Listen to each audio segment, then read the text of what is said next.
here's a deeper layer that I learned. My reaction to those warning signs wasn't actually about sea creatures. It was about my belief that if I paid enough, sacrificed enough, planned enough, I could control reality. Western mentality, buy the solution, manifest the outcome, make it happen. I had paid for this trip.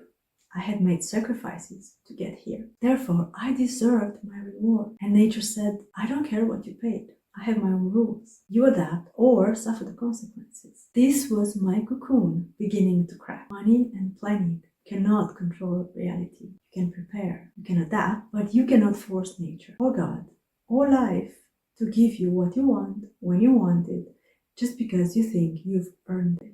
But there's an even deeper layer.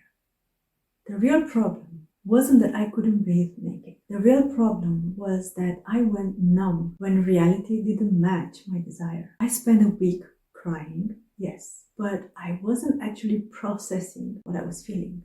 I was swinging between extremes, wanting to be in the water desperately, criticizing the warning sign, doubting the fear of creatures intensely, unwillingly respecting rules. And when I finally got in the water, felt numbness. This is the defense mechanism most of us don't even know we're using. Life disappoints us when we resist reality. Our psyche just shuts down. When we get what we want, we feel nothing. We achieve the goal and feel empty. We finally arrive and realize we logged off somewhere along the way. And here's a deeper layer that I learned. My reaction to those warning signs wasn't actually about sea creatures. It was about my belief that if I paid enough, sacrificed enough, planned enough, I could control reality. Western mentality, buy the solution, manifest the outcome, make it happen. I had paid for this trip. I had made sacrifices to get here. Therefore, I deserved my reward. And nature said, I don't care what you paid.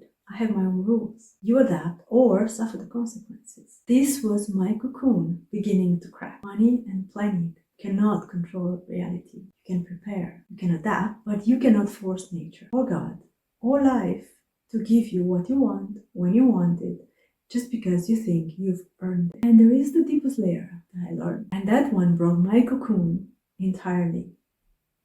Throughout my life, I had been living with the unconscious belief: if I adapt enough, if I sacrifice enough, if I do what's required, if I'm trustworthy, if I'm easy to handle, I will be rewarded. This applies to spiritual performance as well as to normal daily life. Karma yoga as transaction, work as transaction, love as transaction. I'll be good.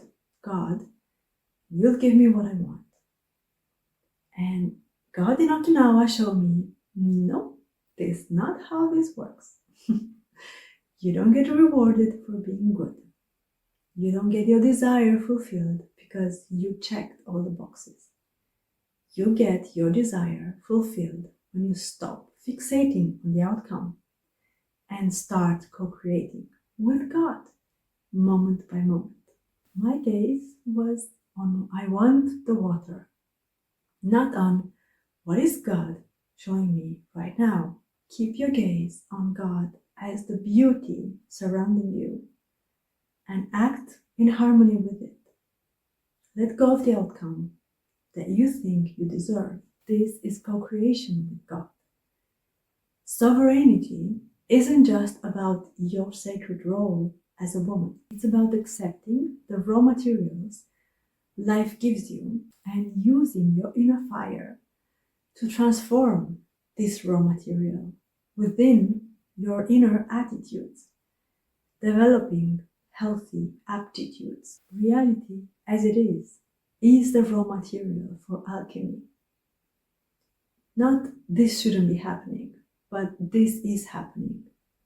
What wants to be created from this? As an alchemist of our lives, we don't complain about impurities. We use our inner fire to purify it, to burn away what's not needed, and have the gold within remaining shining. That's sovereignty. I wasn't doing that. I was standing on the beach saying, this is wrong, give me better. Standing there in the water, fully dressed, finally getting what I wanted and feeling nothing. Then numbness, terrifying than any jellyfish or snail or snake. But here's what I didn't know yet. That violent tumbling between desire and fear was about to propel me somewhere I'd never been before. A level where neither desire nor fear had power over me anymore. Because I was caught so intensely between both extremes, wanting the water desperately and not getting it, being frustrated by uncertainty about fearing the creatures. It was so intense, the tumble dry emotion itself became the catapult.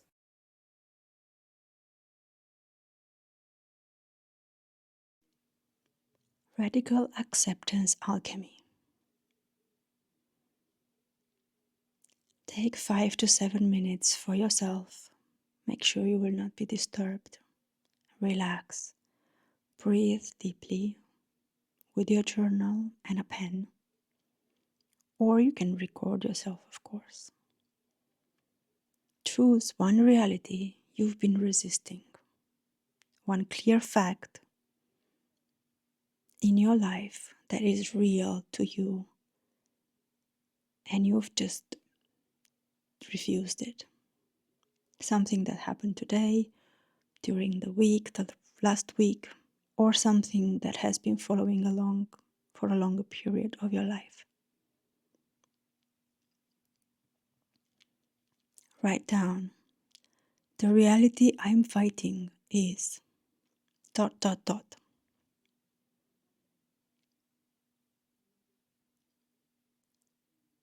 Breathe deeply. What do you feel once you've written this?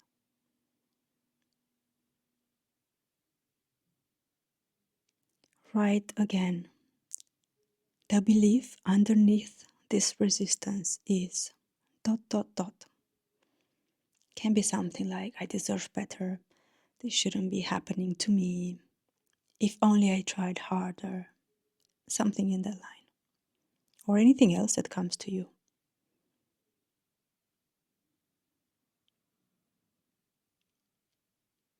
Read it aloud. How do you feel once you've written this? Now write something more.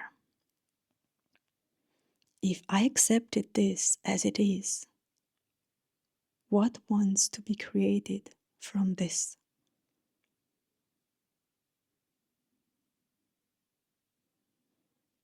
Listen to the answer that arises from the depths of your soul. Let it surprise you. Actually, the more unbelievable it is, most likely, the better.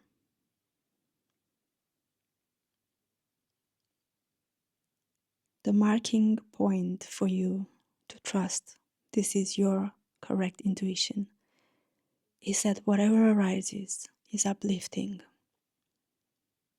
raising your vibration, bringing solutions